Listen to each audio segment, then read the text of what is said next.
Good day, ladies and gentlemen, and welcome to Universal Display Corporation's second quarter 2026 earnings conference call. My name is Sherry, and I will be your conference moderator for today's call. At this time, all participants are in a listen-only mode. A question-and-answer session will follow the formal presentation.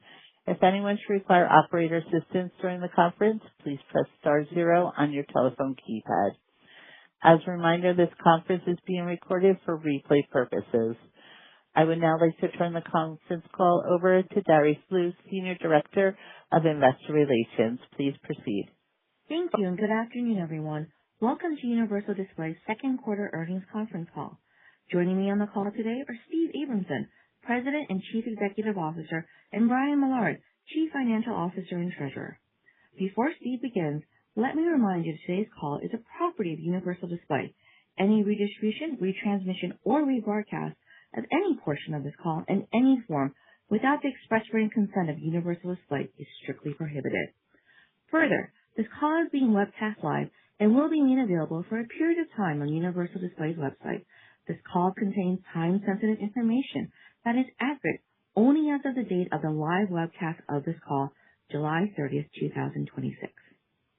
During this call, we may make forward-looking statements based on current expectations. These statements are subject to a number of significant risks and uncertainties, and our actual results may differ materially. These risks and uncertainties are discussed in the company's periodic reports filed with the SEC and should be referenced by anyone considering making any investments in the company's securities. Universal Display disclaims any obligation to update any of these statements. Now, I would like to turn the call over to Steve Abramson. Thanks, Darice, and good afternoon, everyone. As we look across the OLED industry, we continue to see investment, innovation, and expansion throughout the ecosystem. Display manufacturers are investing billions of dollars in new capacity, brands are broadening adoption across a growing range of products and applications, and next-generation technologies continue to push the boundaries of performance and capability. Those developments reflect the industry's long-term growth trajectory, even as portions of the consumer electronics supply chain face a more challenging near-term environment. Rising memory costs and supply constraints continue to weigh on demand expectations, particularly within the smartphone market, where higher component costs are putting pressure on unit volumes. Those near-term headwinds are reflected in our updated outlook, which Brian will discuss in more detail. We believe it is important to separate the current cycle from the longer-term direction of the industry. While demand expectations have softened in the near term, we believe the industry's fundamental growth drivers remain firmly intact. Industry forecasts call for OLED area growth to be relatively flat this year, with positive growth expected to resume in 2027. And many of the investments that will support that next phase of growth are already underway today. After years of planning and development, Gen 8.6 OLED manufacturing is becoming a commercial reality. Samsung Display and BOE recently commenced mass production of their Gen 8.6 facilities, while Visionox and TCL China Star continue advancing their greenfield projects. In addition, LG Display and Samsung Display have announced further Gen 6 investments. Most of these investments target end markets where adoption remains in its early stages. While OLED is already well established in smartphones with approximately 65% market penetration, IT, automotive, and TVs remain at a much earlier stage, with shares still in the low single digits. In automotive, recent introductions such as the Genesis GV70, Volvo EX60, and Zeekr 9X demonstrate how OLEDs are driving sophisticated digital cockpits in premium and electric vehicle interiors. Beyond expanding into new applications, one of OLED's key advantages is its ability to enable entirely new form factors. Foldable, trifold, and rollable devices are demonstrating how OLED flexibility can unlock new product designs and user experiences. Last week, Samsung unveiled its Galaxy Fold 8 series, featuring new flex titanium technology that significantly reduces crease visibility while improving durability. As additional brands enter the market and performance continues to improve, foldables are expected to evolve from a niche category into a more mainstream segment in the years ahead. Collectively, These industry developments highlight the significant runway that remains as OLED expands across new applications, larger display formats, and emerging form factors. As adoption broadens, customers continue to demand higher brightness, lower power consumption, longer lifetime, broader color gamut, and more advanced display architectures. Meeting these needs requires continued advances in materials and device technologies, which is where our expertise and technology leadership matters most. We are continuing to play a central role in advancing the materials and technology that underpin and drive the industry. Our decades of invention, development, and manufacturing know-how, a portfolio of more than 7,000 patents, strong customer relationships, and a global support infrastructure position us well as the industry leader entering its next phase of growth. One of the most important opportunities on our roadmap continues to be phosphorescent blue and the meaningful energy efficiency benefits it is expected to deliver. At SID Display Week in May, we presented additional technical results demonstrating continued progress towards a more robust phosphorescent blue system, including advances in efficiency, color performance, operational lifetime, and manufacturability. While commercialization timing continues to depend on customer roadmaps, we believe phosphorescent blue is a significant opportunity for both UDC and the broader industry. Beyond blue, we continue advancing and broadening our portfolio of next-generation OLED technologies, including phosphorescent sensitized fluorescence, or PSF, tandem architectures, and innovations designed to enhance light extraction, increase power efficiency, and improve the visual appearance of the display. We look forward to sharing additional technical developments at Korea's IMID conference next month. We are also accelerating materials discovery and development through our internal advanced computational tools, artificial intelligence, machine learning, and agentic AI, as well as strategic collaborations, including our role as a founding member of Cusp AI's recently launched AI Materials Foundry. On the infrastructure front, we continue to invest alongside the OLED industry. Last month, we celebrated the grand opening of our new OLED Technology and Innovation Center in Chengdu, China. As our third innovation tech center in Asia, following Korea and Hong Kong, it reinforces our commitment to providing on-the-ground local support and fostering collaboration with customers. As we look ahead, we remain confident in the OLED industry's growth trajectory. Continued investment in manufacturing capacity, expanding adoption across new applications and form factors, and advances in materials and device architectures reinforce our belief that the next growth phase is taking shape. Through our investments in innovation and infrastructure, we're helping to build the foundation for that future. And with that, I'll turn the call over to Brian. Thanks, Steve. Revenue for the second quarter of 2026 was $152 million, compared to $172 million in the second quarter of 2025. As a reminder, the prior year period benefited from elevated customer purchases ahead of anticipated tariff increases. Turning to the broader environment, as Steve shared, we continue to see meaningful investment across the OLED ecosystem and encouraging progress in several long-term growth drivers. At the same time, visibility across portions of the consumer electronics supply chain has remained limited. Customer demand forecasts have become more cautious as higher component costs continue to pressure portions of the smartphone market. Given these dynamics, we now expect full-year revenue to track toward the lower end of our previously communicated range of $630 million to $670 million, with second half revenue still expected to exceed first half revenue. Our total material sales in the second quarter were $66 million, compared to material sales of $89 million in the second quarter of 2025. The decrease in material sales was primarily driven by lower material volumes, customer mix, and changes in cumulative catch-up adjustments. Green emitter sales, which include our yellow-green emitters, were $51 million, compared to $64 million in the second quarter of 2025. Red emitter sales were $15 million, compared to $24 million in the second quarter of 2025. Revenue from royalty and license fees was $81 million in the second quarter, compared to $76 million in the prior year period. The increase was primarily driven by cumulative catch-up adjustments. Across both royalty and license revenue and material sales, cumulative catch-up adjustments totaled approximately $10 million during the second quarter and the first 6 months of 2026, and had a net favorable impact of approximately $9 million compared to the second quarter of 2025. The ratio of material sales to royalty and license revenue during the second quarter was approximately 0.8 to 1. When you look at the first half of the year, the ratio was approximately 1.1 to 1. Based on our current outlook, we now expect the full year ratio to average approximately 1.2 to 1.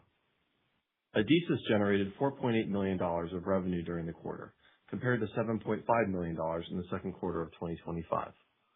Cost of sales was $37 million for the quarter.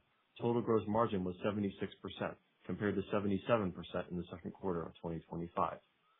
Operating expenses, excluding cost of sales, were $62 million, compared to $64 million in the prior year period. We continue to operate as a lean company, investing in key R&D and growth initiatives while maintaining a disciplined approach to spending. Based on our current outlook, we now expect full year operating expenses to increase by a low single-digit percentage compared to 2025. Operating income for the quarter was $54 million, representing an operating margin of 35%. This compares to the prior year period of $69 million and an operating margin of 40%. The effective tax rate for the quarter was approximately 19%. Net income was $49 million, or $1.06 per diluted share, compared to net income of $67 million, or $1.41 per diluted share in the second quarter of 2025. Our business continues to generate strong cash flow and maintain significant financial flexibility. During the second quarter, we repurchased approximately 531,000 shares for approximately $48 million. Over the last 12 months, we returned more than $238 million to shareholders through dividends and share repurchases. Today, we announced that our board of directors declared a third quarter cash dividend of $0.50 per share. We ended the quarter with approximately $855 million in cash equivalents, and investments, providing substantial flexibility to invest in innovation, pursue growth opportunities, and continue returning capital to shareholders. Our strong balance sheet and cash flow generation position us well to support both our near-term priorities and long-term growth initiatives. With that, I'll turn the call back to Steve. Thanks, Brian. We are excited about the opportunities ahead. OLED continues to expand into new applications, new products, and new form factors. The technology roadmap also continues to advance, creating new opportunities across the ecosystem. As an OLED pioneer, we have helped shape the industry through scientific leadership, intellectual property, and close collaboration with our customers and partners. We believe those strengths, together with our robust R&D pipeline, global infrastructure, and strong balance sheet, position us well for the future. I would like to thank each of our employees for their drive, desire, dedication, and heart in elevating and shaping Universal Display's accomplishments and advancements. We are committed to being a leader in the OLED ecosystem, achieving superior long-term growth and delivering cutting-edge technologies and materials for the industry, for our customers, and for our shareholders. And with that, operator, let's start the Q&A. Thank you, Mr. Abramson. If you would like to ask a question, please press star one on your telephone keypad. A confirmation tone will indicate your line is in the question queue. You may press star two if you would like to remove your question from the queue. For participants using speaker equipment, it may be necessary to pick up your handset before pressing the star keys. Our first question comes from Jim Ricchiuti with Needham & Company. Please proceed. Thank you. Good afternoon. I know there's probably some noise in those materials margins that were in the second quarter. Brian, I'm wondering, should we anticipate a return to more normalized material margins in the second half? Yeah. Hi, Jim. As you noted, there was a little bit of anomaly in the second quarter. We did, as we went through our reforecasting process, we do now assume that there's going to be a change in some of the materials mix and the product mix. And so as a result of that, there was roughly a $7 million reduction recorded compared to where we were in Q2 of last year. So it was a negative item hitting the materials line in the second quarter. And we do expect in the remainder of the year our materials gross margins to return more toward their historical levels, which have been approximately 60%. Got it. And are you able to say if your revenues if you expect your revenues to benefit in any meaningful way from the new capacity that you alluded to in the press release and your introductory comments in the second half, or is this realistically, is this more likely to be catalyst for you next year? There certainly is some benefit we are seeing in 2026 in the second half, and even in the first half as those fabs were getting ready for mass production. And that's already encompassed in our guidance for this year. Next year, we certainly see, and in 27 and beyond, see even more benefit as those fabs are fully operational at mass production scale for a full 12 months each year, as well as more heavily utilized in the coming years. So 26 is really setting up the opportunity for growth in the next few years.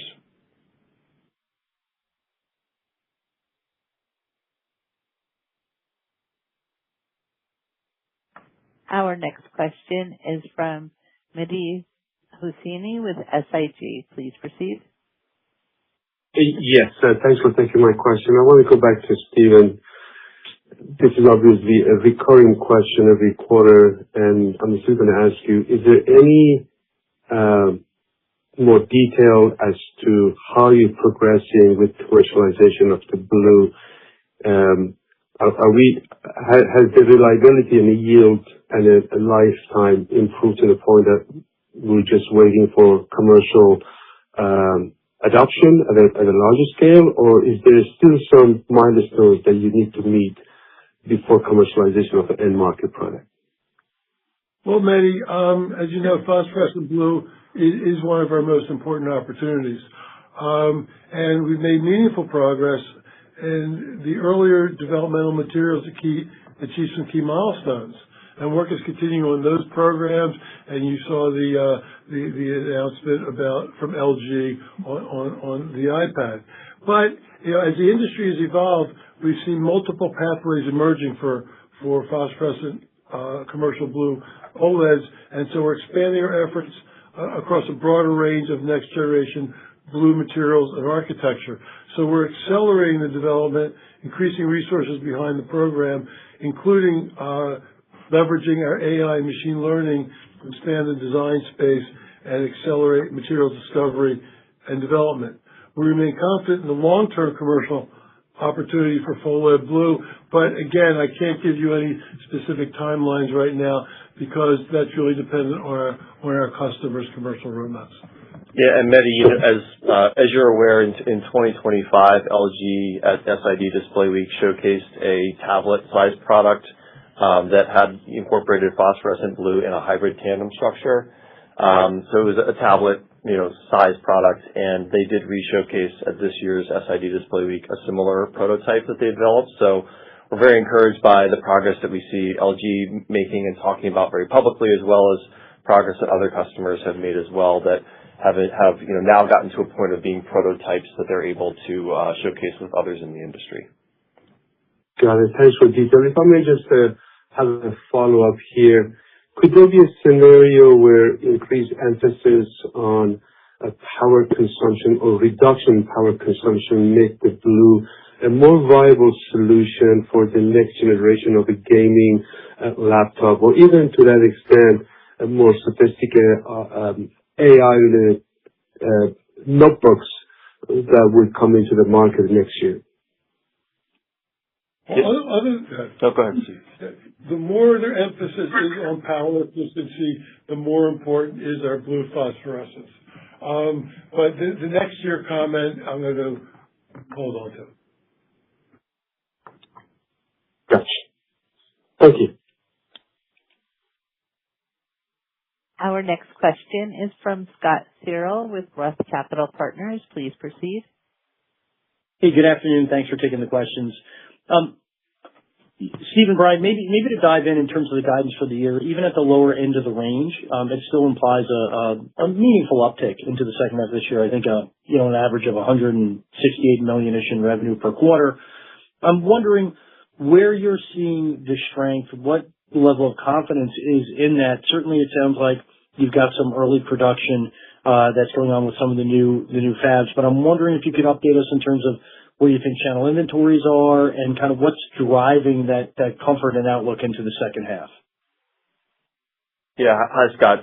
In the second half, as you're aware, there's a number of products that launch in Q3 as well as early Q1 that we typically see a stronger second half in most years in our business, and we expect that trend this year as well.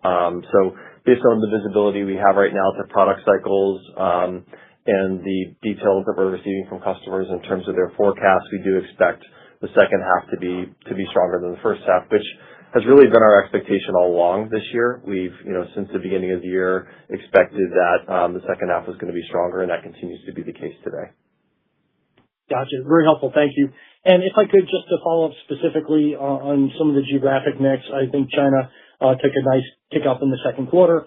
Are we getting back to a more normalized level of China revenues, or is this some more pre-buying ahead of a second round of tariffs, or just new production coming online for BA? Any color on that front would be helpful. And just to clarify on the gross margins, Brian, I want to make sure I heard correctly. Materials gross margins recovering back to the 60% level in the second half after some of the anomalies that we saw in the second quarter. Yes, that's right on the materials gross margins. We do expect the second half to be more normal, near our historical trends, which have been around 60% in recent quarters. There were some anomalies in Q2 that drove the materials gross margin being lower. As it relates to China, our China sales have always been very lumpy historically, and that continues to be the case. But we are projecting growth in Chinese customer revenues in the second half. And I'd say overall we are seeing customers who are more exposed to the mid and low end segments of the smartphone market. There's just a little more pressure on those customers this year, but we are projecting growth in the second half. Great. Thanks so much. I'll get back in the queue. Thanks, Scott. As a reminder, to star one on your telephone keypad if you would like to ask a question. Our next question is from Nam Kim with Equity Research. Please proceed. Hello. Thank you for taking my question. I think the guidance adjustment, I guess, mainly due to a bit slower material sales growth trend. Is this driven by lower unit volume or ASP pressure or combination of both? I mean, IT OLED demand, especially gaming monitor, seems very strong, but smartphone demand is weak. So could you help me understand overall unit impact across your end market? And also, given the rising BOM costs across the industry, are you seeing any price pressure on your OLED material? Or has your material pricing remained relatively stable? Thank you.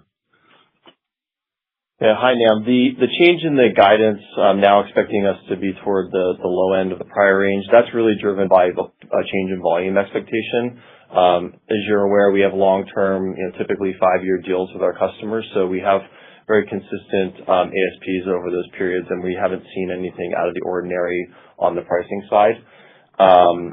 And so that it's really driven by a lower expectation of volume this year. Great. Thank you. Our next question is from Martin Yang with Oppenheimer & Company. Please proceed. Hi. Thank you for taking my question. Hi, thank you for taking my question. A follow-up on the previous topic on growth in the second half. Do you expect growth in the second half across all of your customers? Hi, Martin. Yeah, we are projecting growth across our customers in the second half. So there's product cycles that we expect will benefit from in the second half, as well as we are projecting really across the board growth in the customer base on a broad basis in the second half. Got it. Thank you. Second question on gross margin. Looking to maybe a more medium-term perspective, do you think we will see incremental gross margin headwind in 27 based on raw material costs? And do you have any potential offset to those potential headwinds? Yeah, so on gross margins, I think it's important to focus on total gross margins, which is the much more useful way in our view of assessing our profitability. And our guidance this year for total gross margins is 74 to 76%. And on a year-to-date basis, we're tracking right in line with that at just north of 75%. And in terms of 2027, too early to give a guide or expectation there. We do have certain input costs into our manufacturing process. One of the key ones being iridium, which is a key component of many of our products. That has fluctuated in price recently. On the other side, as we can put more volume through the fixed components of our manufacturing plants, we're able to achieve greater operating leverage there. So we'll give more color in February about what that means for next year, but we're certainly very focused on the sourcing side of things, making sure that we're sourcing our raw materials and inputs in the most efficient and cost-effective way, and working with PPG as well to make sure that the manufacturing processes are optimized to the greatest extent. Got it.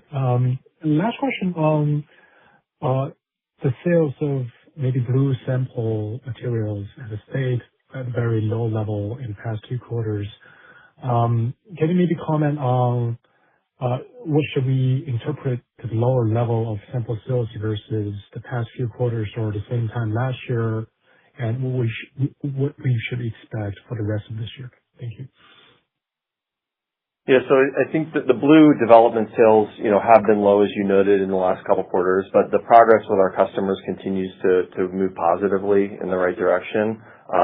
When in R&D stage and development cycle that they're in, a little bit of material can go a long way. And we are also, as Steve noted, continuing to focus our resources on inventing new materials and providing those to customers to open even more doors for them in blue development. So the revenue number is certainly an interesting anecdote, but it's not necessarily the best way of measuring the progress that we're making in moving closer to commercialization of blue.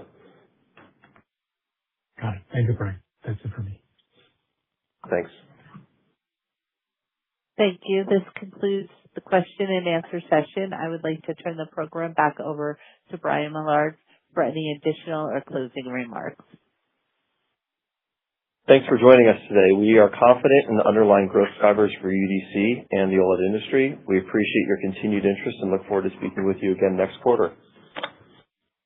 Thank you. This concludes today's conference call. You may now disconnect.